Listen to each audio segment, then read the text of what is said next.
All right, Cheryl. Here's a frustration question, I suppose. Will you call the IRS and are on hold for an eternity, or so it seems? When the phone is answered, you explain that you are a third-party designee for a 2024 return. You verify your CAFs, your social, and so on. Uh, the IRS cannot verify the third-party designee information, even though you are looking at the return that shows the box mark. You decide simply to obtain a Form 8821 from each client next filing season as part of your intake process and have them ready in the file whether they are needed or not. So the question is, can you hold Form 8821 until needed? Are there potential problems with this process? In my mind, Cheryl, what was suggested is making a mountain out of a molehill. I understand frustration. I'm a tax practitioner like everyone else on this webinar. There are times when you want to pull your hair out when you're on the phone. But one of the things I found is you can disconnect the call, never disconnect it in a sense of peak because it may be put on, they do keep records, but rather, be mid-sentence. Oh, by the way, and just drop the call then, and they'll think it got dropped and call back, and maybe the next person will find that authorization. So I think this approach may be overkill. But in any case, if the practitioner is asking the question, there is for a Form 8821 a 120-day rule.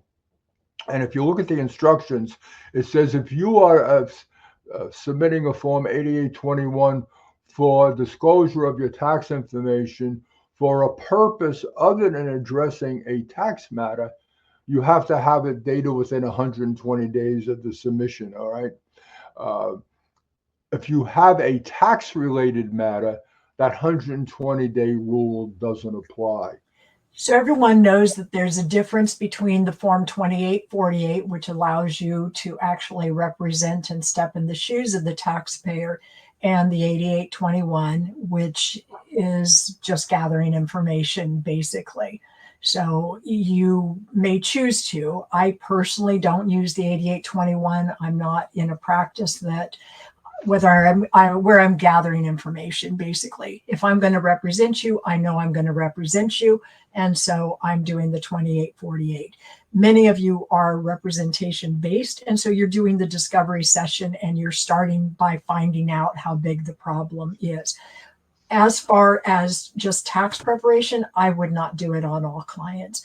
I use the 2848 when I have clients where I know it makes sense for me to know what's coming and being able to handle their matters without having to involve them. For example, if it's just missing information, that's for a taxpayer who may be out of the country, may be elderly, may have some health issues where they're not going to be on top of it.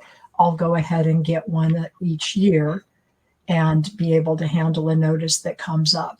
California makes it really nice because those notices come into a secure email box, a secure portal, basically, where I can see the notice and address it even before the taxpayer has seen it. The 8821 for me wouldn't work.